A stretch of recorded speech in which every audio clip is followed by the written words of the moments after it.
Bueno, lo veníamos anunciando hace algunos minutos, vamos a hablar del tema de la capitalización en el sector agropecuario, particularmente en el negocio ganadero, en un momento donde la propia dinámica del sector, bueno, ha captado mucha inversión de gente de fuera de la actividad que tiene ganado a capitalización.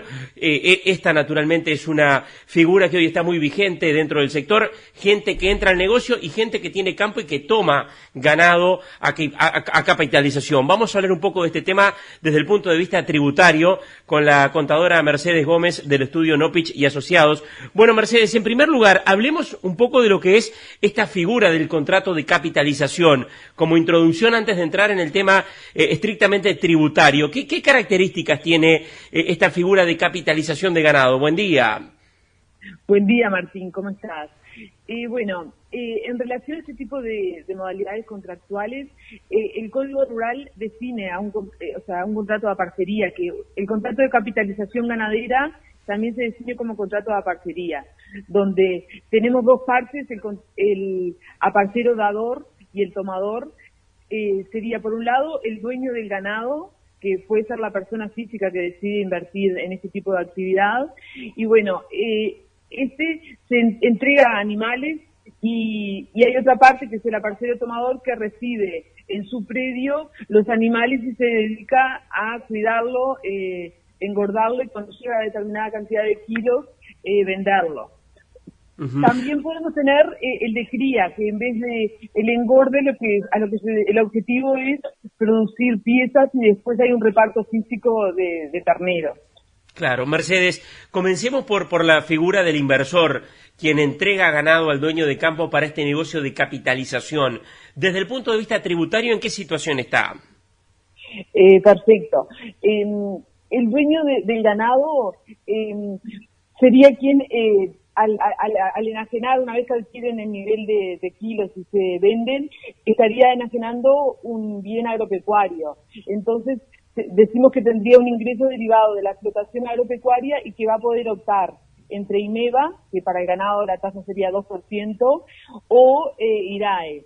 Seguramente la opción sea IMEVA porque pagaría a través de la retención que le hace quien le compra el ganado y bueno, de esa forma ya estaría cumpliendo con su impuesto a la renta. El tema es que al ser contribuyente de IMEVA, el IVA compras es un costo.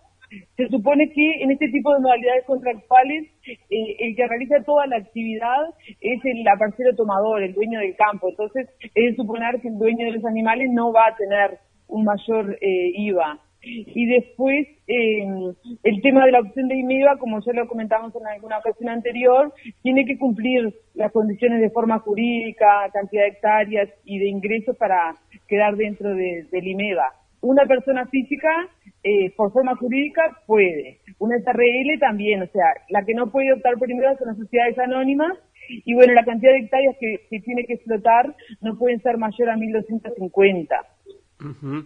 Mercedes, ¿y qué pasa con el inversor con respecto al IRPF? ¿Está grabado por IRPF el resultado de esa renta o ya con el pago de IMEVA o en caso de que vaya por la tributación de IRAE ya es suficiente? En realidad ya es suficiente, o sea, es un impuesto u otro. Acá, al ser dueño de los animales, la renta que está obteniendo es derivada de una explotación agropecuaria.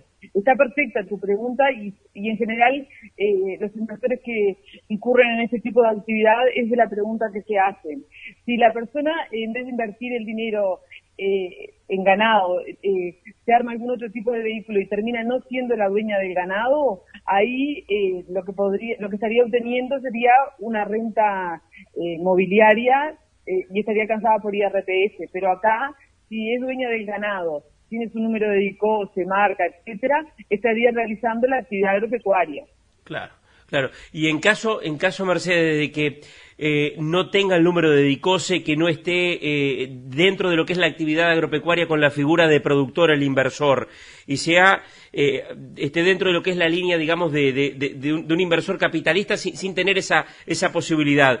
Te hago la pregunta porque para que quede más claro. Si el dueño del campo tributa por IRAE, ahí sí voy al pago de IRAE. Si el dueño del campo va por IMEVA, ahí sí tengo la opción de que el aporte sea por IMEVA. Sí, en realidad el dueño del campo es el que va a tener, en este esquema, el dueño del campo va a ser el que va a recibir el ganado, lo va a engordar y va a tener una renta que es de capitalización y es IRAE obligatoriamente.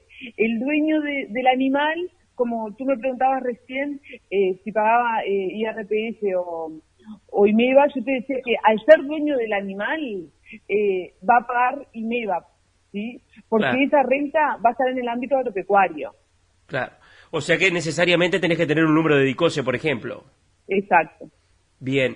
Mercedes, ¿y qué pasa con el dueño del campo? Bueno, cuando recibe un ganado a capitalización, bueno, obviamente que va a depender un poco de la figura en la que está, si es IMEVA, IRAE, ¿cómo es desde el punto de vista impositivo la situación? Bueno, el que tiene el campo, lo que te comentaba recién, el ingreso es una renta que no es derivada de la explotación agropecuaria. Anteriormente a la reforma del año 2007, eso se veía como una sociedad de hecho donde ambas partes realizaban una actividad agropecuaria, pero a partir del 2007, una de las dos partes, el que presta el servicio de engordar el ganado, alimentarlo, cuidarlo, el ingreso que tiene es un ingreso de aparcería o de capitalización. Ese ingreso está preceptivamente en el IRAE, puede llegar a estar exonerado si no supera los $32.000 aproximadamente, pero va a sí o sí quedar en el ámbito del IRAE. A su vez, ese ingreso está exento de IVA, entonces todo el IVA a compras que tenga el dueño de la explotación va a ser un costo, ¿sí? No lo va a poder deducir. Mercedes, ¿y qué pasa con el patrimonio para cualquiera de las dos figuras, tanto para el inversor como para el dueño del campo? Bueno, ahí la situación que tenemos es bien particular desde el punto de vista del dueño de los animales, porque ahí pueden haber muchos inversores que están poniendo animales en determinado predio, pero que sin limitación alguna. Entonces, ahí lo que hay que hacer es como... Hay una consulta de DGI que ayuda a ver cómo se soluciona esta situación y se dice que cuando los predios son sin limitación hay que tener en cuenta las unidades ganaderas para ver la cantidad de hectáreas que ocupan. Y hay un equivalente que está en el instructivo de DGI que te dice que 0,7 unidades ganaderas equivalen a 1 hectárea. Entonces, en realidad, depende, la unidad ganadera como que está especificado el tipo de categoría, cada categoría son distintas cantidades de unidades ganaderas, pero acá lo importante es que para ser contribuyente impuesto al patrimonio recordemos que había que superar los 12 millones de UI, y 12 millones de UI de activos, que a estos efectos activos era el valor de la tierra y el 40% en concepto de efecto de muebles y movientes. Claro. Y recién se llegaría a ese monto, Martín, con 6.000 hectáreas. Y para tener 6.000 hectáreas tenés que tener más de 8.000 cabezas. Una cuenta gruesa, ¿no? Porque estamos considerando un valor de hectárea de $650, determinadas hipótesis, pero para dejar algún número en la cabeza. Exactamente, no está, digamos, dentro de lo que es la situación más general o más corriente. Contadora Mercedes Gómez, nos llega una consulta y me parece interesante trasladarla. ¿Qué pasa cuando es un régimen, por ejemplo, de hotelería, que son por ahí periodos más cortos y que están asociados, digamos, a lo que es una producción intensiva? Bueno, la hotelería en general es un régimen que es similar a lo que estábamos viendo para el aparcero tomador, el que recibe ganado.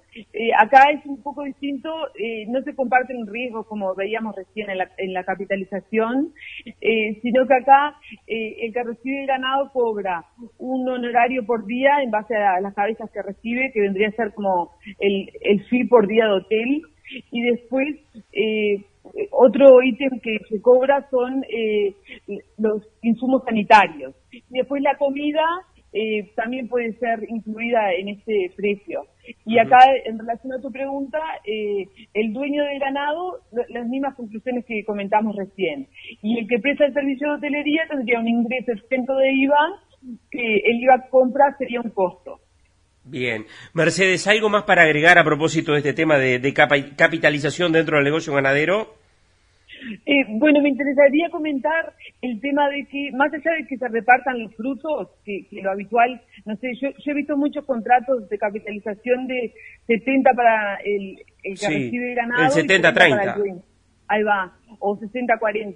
Pero acá es importante comentar que, aunque se repartan los frutos, el que tiene que facturar el 100% del ingreso por la venta del ganado es el dueño del ganado. Y por otro lado, vamos a tener una factura de el que presta el servicio de capitalización u hotelería.